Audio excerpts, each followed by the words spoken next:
말씀 보겠습니다. 누가복음 11장 11절에서 13절 다 함께 한 몫으로 읽겠습니다.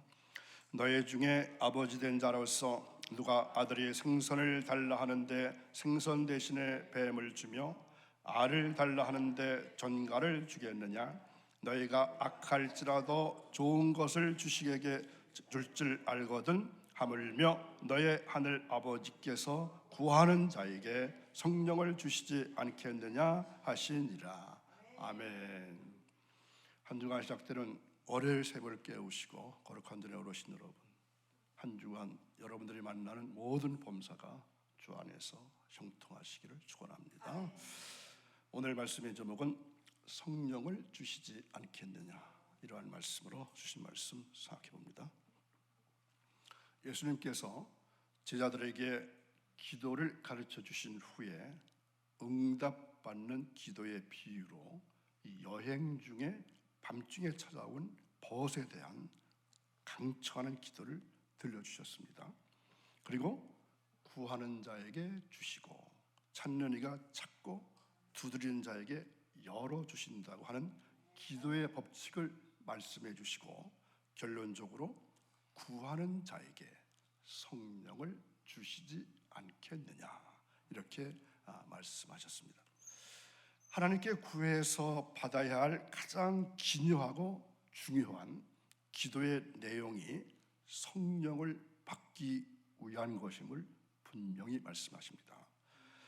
예수님께서 무엇이나 주저하지 말고 구할 것에 대해서 세상의 아비의 경우와 하늘의 천부의 경우를 비교하시면서 말씀해 주시는 것이 특징입니다. 아버지와 아들과의 관계는 이 세상에서는 혈연적인 가족 관계입니다. 그곳에는 사랑이 있고 또 그 자식의 장래에 대한 선한 계획과 또한 책임이 있습니다. 그 아버지는 그래서 아들에게 좋은 것을 줄 압니다. 이것은 인간의 본능의 작용이기 때문에 불가항력적인 일이기도 합니다. 그러므로 생선을 달라고 하는 아들에게 전갈과 같은 해로운 것을 줄 수가 없다는 것입니다. 그러면서 여기서 주님은 하물며 너의 천부께서 구하는 자에게 성령을 주시지 않겠느냐, 이렇게 말씀하십니다. 여기서 이 하물며라는 말씀은 세상에 있는 우리들의 육신적인 아버지의 경우도 그러한데 하늘에 계신 하나님의 경우야 어떠하겠느냐. 그런데 주님의 이 말씀이 마태복음에서는 좋은 것으로 주시지 아니하시겠느냐, 이렇게 말씀하고 있어서 약간의 차이점을 드러내고 있습니다. 그러나 이런 것은 별 문제로 제기될 수 없는 것이 하나님께서 우리에게 주시는 것 중 가장 좋은 것, 그것은 바로 성령이시기 때문에 그렇습니다. 주님이 하신 이 말씀은 우리에게 교리적인 문제에 대해서 혼선을 주긴 합니다. 첫째로 주님의 이 말씀이 성령을 받기를 위한 기도인지 아니면 성령 충만함을 위한 기도인지 그 식별이 어렵다는 것입니다. 그러나 우리는 여기서 예수님이 들려주신 그 말씀 그대로를 가지고 해석해야 할 줄로 압니다. 먼저 우리는 성령님은 하나님이 주시는 하나님의 선물이다, 이것을 분명히 알 수 있기 바랍니다. 성령을 우리들 마음대로 생각대로 가질 수 없습니다. 금이나 은이나 세상의 재물로 살 수 있는 것도 아닙니다. 이 선물은 그리스도를 믿음으로 말미암아 구원을 얻는 자에게 주시는 하나님의 은사입니다. 성경에서는 구원과 성령과는 같은 맥락으로 취급하고 있고 이 구원의 선물과 성령의 선물을 동일시하고 있습니다. 그 이유는 사람이 성령을 받음으로 말미암아 구원이 확정되기 때문에 그렇습니다. 그래서 성령을 어떻게 부르죠? 그리스도의 영이라고 부릅니다. 로마서 8장 9절에 보면은 그리스도의 영이 없으면 그리스도의 사람이 아니라, 이렇게 말합니다. 함께 있습니다. 만일 너희 속에 하나님의 영이 거하시면 너희가 육신에 있지 아니하고 영에 있나니 누구든지 그리스도의 영이 없으면 그리스도의 사람이 아니라. 아멘. 그러므로 성령을 받지 못한 사람은 교회에 나온다 할지라도 그저 교회에 나오는 사람, 교회에 다니는 사람이지 그리스도인이 아닌 것입니다. 어떻습니까? 무서운 말이죠. 참으로 어려운 말이죠. 성령이란 그래서 모든 그리스도인들이 받아야 할 필수적인 것이기 때문에 성령을 받았느냐 받지 못했느냐 하는 문제는 바로 구원의 문제와 직결되는 것입니다. 그래서 성령은 생명의 영이라 이렇게 말합니다. 그리스도 예수 안에 있는 생명의 성령의 법이라고 하는 것은 생명을 주시는 성령이라 이런 뜻입니다. 우리에게 그리스도의 생명, 곧 영생을 주시는 이는 바로 성령이십니다. 성령께서 영생을 가지시고 우리 안에 거하시는 것입니다. 그리고 그 영생을 우리에게 적용시키십니다. 그러므로 성령이 거하지 아니하는 사람에게는 영생이 없습니다. 성령은 양자의 영, 또 아들의 영이다 이렇게 부르기도 합니다. 우리를 하나님의 아들로, 하나님의 자녀로 확정지어주시는 분이 성령이십니다. 아들과 양자는 같은 뜻에서 나온 말입니다. 성령께서 우리 안에 계시기 때문에 우리는 아들의 확신을 가지고, 자녀의 확신을 가지고 하나님을 어떻게 부릅니까? 아버지 이렇게 부릅니다. 성령이 없이 하나님을 아버지라 부를 수도 있겠지만 이 같은 일은 자기를 속이는 일이고 법적인 바른 관계를 가지지 못하고 있기 때문에 거짓된 표현으로 하나님의 인정받지 못한 호칭이 될 것입니다. 또한 성령은 어떻게 부르죠? 진리의 영이라 이렇게 부릅니다. 성령은 우리를 진리 가운데로 인도하십니다. 진리로 인도하시는 분은 오직 진리의 성령뿐입니다. 그러므로 성령을 받지 못한 사람은 진리로의 인도하심이 불가능하기 때문에 하나님의 진리의 말씀을 깨닫지 못하고 진리에서 벗어난 잘못된 이단에 미혹되기 쉽습니다. 우리는 이상과 같은 성령의 위치와 사역으로 볼 때 성령을 받는다는 사실보다 중요한 일은 없습니다. 자, 그렇다면 성령을 어떻게 받게 되는 거죠? 우리는 이 성령을 누구나 다 받아야 한다 이렇게 말씀드렸습니다. 그런데 이 성령은 영적인 존재이기 때문에 이것을 받았는지 그렇지 못한지 잘 알지 못합니다. 저울로 달아보면 알 수 있을까요? 무게를 달아보면 알 수 있을까요? 길이로 자로 재보면 알 수 있을까요? 성령을 받은 증거는 인간적인 방법 가지고는 분별할 길이 없습니다. 영적인 방법으로야 알게 되는 것입니다. 성령을 받은 사람은 그래서 그리스도의 증인이 됩니다. 다른 사람에게 복음을 전하는 일은 성령의 권능으로만 가능합니다. 성령을 받은 사람은 영을 쫓아 생각하고 살아가는 생활을 하게 됩니다. 자, 그렇다면 내가 성령을 받았는가 아닌가의 여부를 알기 위해서는 무엇을 알아봐야 할까요? 내가 옛날 그대로의 죽은 생활을 하고 있는가, 아니면 영적인 생각에 사로잡히고 영적인 생활에 관심을 두고 영적인 생활을 하고 있는가를 살펴보면 알 수가 있습니다. 여러분 마음속에 영적인 생각이 전혀 없다거나 영적인 생활에 전혀 관심이 없다거나 영적인 열매가 없다면 그 사람은 성령을 받지 못한 사람입니다. 성령을 받은 사람은 성령의 열매를 맺게 됩니다. 이것은 불가피하고 불가항력적입니다. 성령은 강권으로 나에게 열매를 맺도록 내 안에서 역사하시기 때문입니다. 만약에 여러분에게 이 같은 일이 전혀 나타나지 않고 있다면 그것은 성령이 여러분의 안에 마음속에 계시지 않는 증거입니다. 이런 분이 성령을 받아야 합니다. 만약 성령을 받지 않는다면 그 사람은 비참하고 불쌍한 사람으로 그저 교회 생활을 마칠 뿐입니다.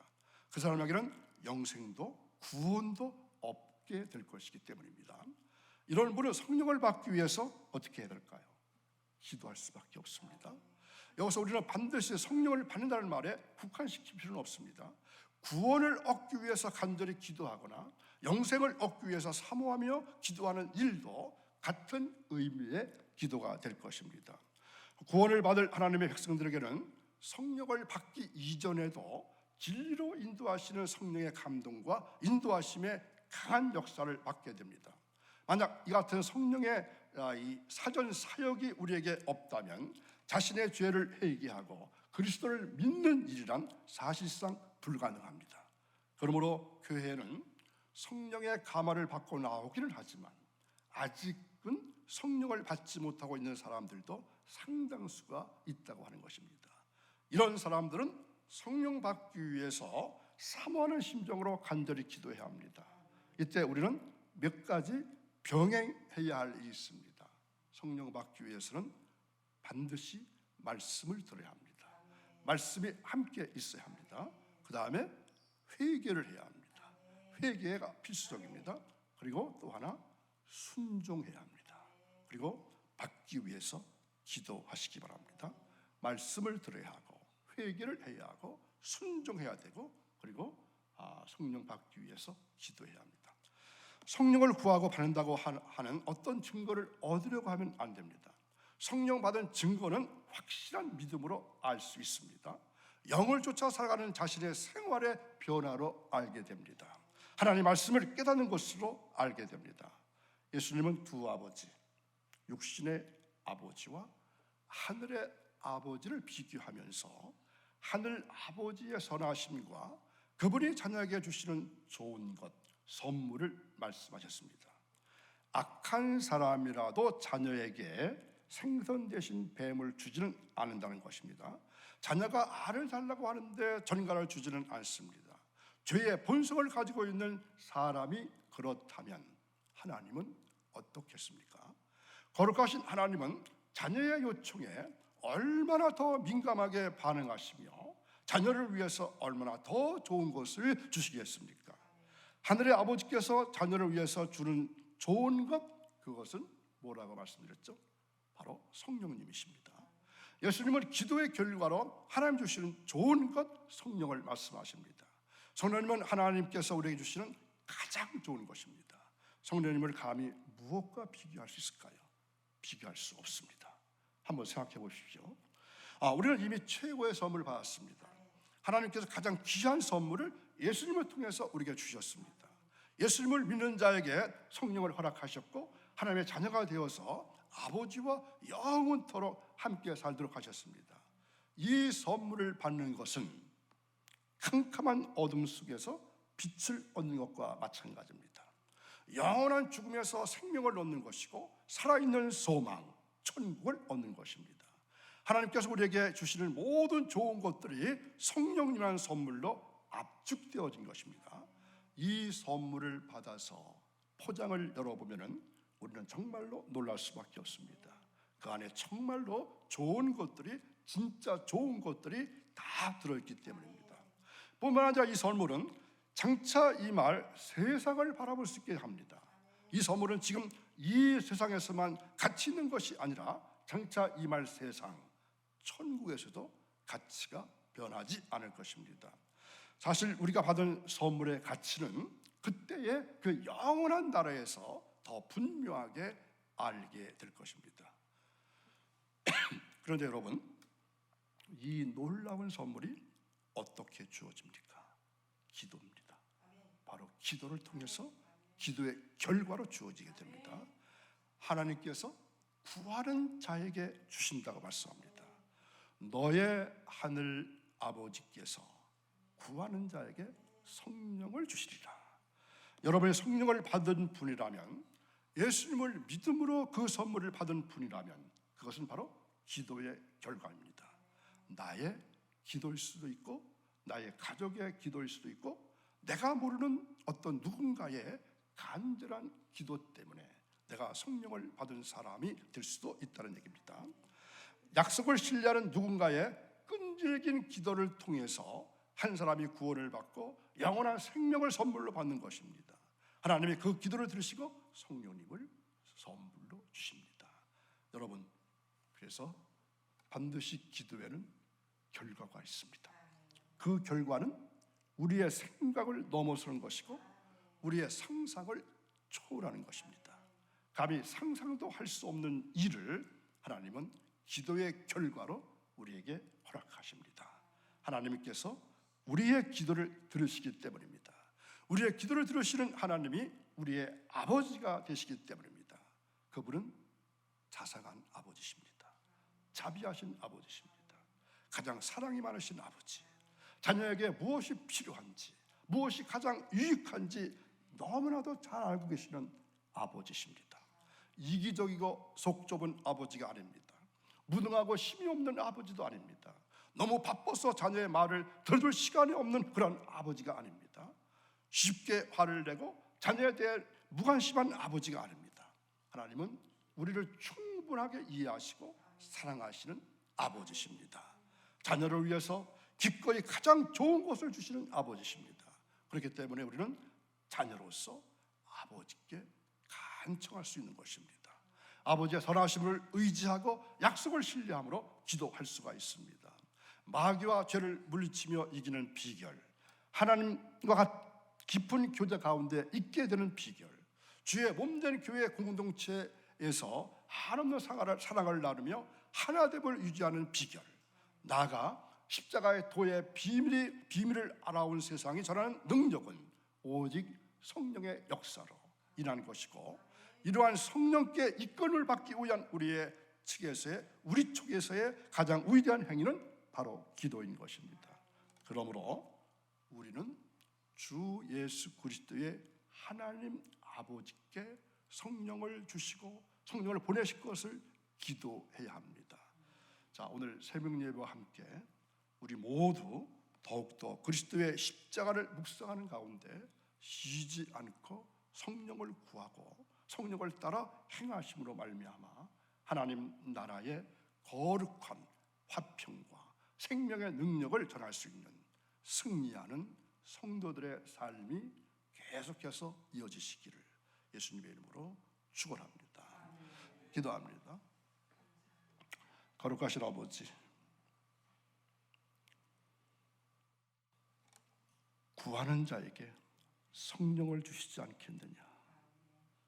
너무나도 주님의 자비로운 음성이 들려옵니다.